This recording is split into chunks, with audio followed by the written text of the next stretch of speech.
the feelings are about the process. The process is now over, and what this community has to deal with in a very real and ongoing way will be how it deals with the outcome of this situation. Yeah, no question. You said five. You said the grand jury was unanimous, and Darren Wilson was facing 5 possible charges, and they decided not to indict him on any of them. Thanks, Chris. We'll see you at the top of the hour. Yeah, we look forward to seeing what you have on New Day. An important show planned. That's at 53 minutes. All right, Chris, thanks so much. I want to bring in Eric Zahn, the prosecuting attorney for Platte County in Missouri, very nearby. Thank you so much for being with us. Really appreciate your time. I wonder if right off the bat I can ask you for your reaction to the grand jury decision.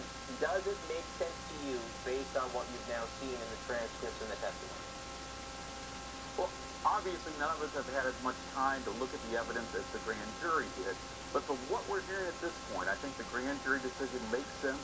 It's consistent with the forensic evidence that they heard.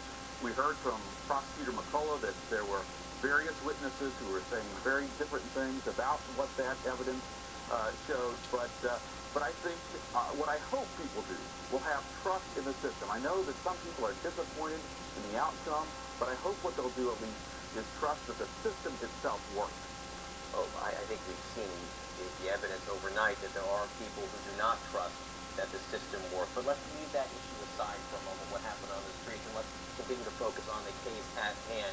Officer Darren Wilson did testify. This is not something that is particularly common in a grand jury hearing, to hear from the person who might ultimately be charged in the case.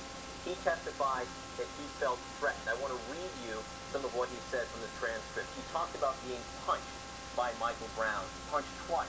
And then he said, I felt that another of those punches in my face could knock me out or worse. I've already taken 2 in the face, and I didn't think I would. The third one could be fatal if it hit me right. Explain to me why the testimony here would have been so important. It gets to the issue of self-defense, that Officer Darren Wilson thought he was being physically threatened, that his life was at risk by Michael Brown. That's absolutely right. And assuming the grand jury believed that testimony, that would justify the use of deadly force by Officer Wilson. You know, and sir, it's interesting as well because when you hear the officer describing Michael Brown, when you hear him saying, you know, basically he was trying, it seemed as if he was trying to intimidate or stare me down, overpower me. He talks about Brown grabbing for the gun. He also says that he felt like a 5-year-old holding Hulk Hogan, the big wrestler. When you think about the fact that Officer Wilson was the last person to really face Michael Brown, talk to us about state of mind, not only between the officer, but Michael Brown giving the description of what appears to have been going on. State of mind is very important in a case like this because ultimately what a grand jury is looking at, and then a petty jury later if charges had been brought, is was the amount of force used by this officer reasonable given all of the circumstances. And so that includes the difference in these 2 men's sizes, what Officer Wilson said about what his state of mind was at the time. So that's the key inquiry for this grand jury.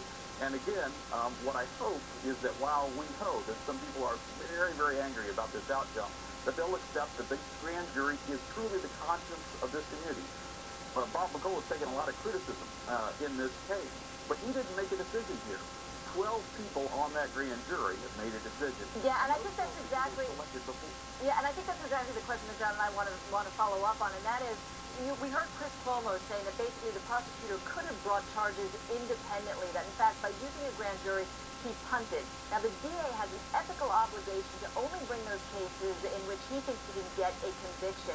Could the prosecutor right now say, overrule the grand jury and say, charges should be filed, whether they be first degree, second degree, voluntary or involuntary manslaughter? Theoretically, that could happen, but that would be highly, highly irregular. If a grand jury isn't even convinced that 12 people could find probable cause, I find it very hard to believe that a prosecutor could say that he believes that a jury of 12 would find beyond a reasonable doubt that Officer Wilson committed the crime. And so that would be very, very unusual, and I don't think he could satisfy his ethical burden in that situation. What he did satisfy his ethical burden on is this, that a grand jury can be used to investigate whether a crime occurred, and that's exactly what this grand jury did. And in the end, they found, apparently unanimously, that no crime had been committed. And I just have a super quick question before we let you go. Do you think it was right to announce this decision after dark, at night, after everything you've been through? It's a very difficult question. Obviously, the timing was not completely within Prosecutor McCullough's control. At the end of the day, that people were clamoring for information, and I just hope that at this point, while we've had a night of violence, that going forward, people find peaceful ways to express their displeasure. Hopefully we can come together and work on solutions so we're never standing here again discussing a case like this. Let's hope. Ferguson, thank you so much for being with us. We appreciate your expertise and your perspective this morning. Appreciate you waking up as well.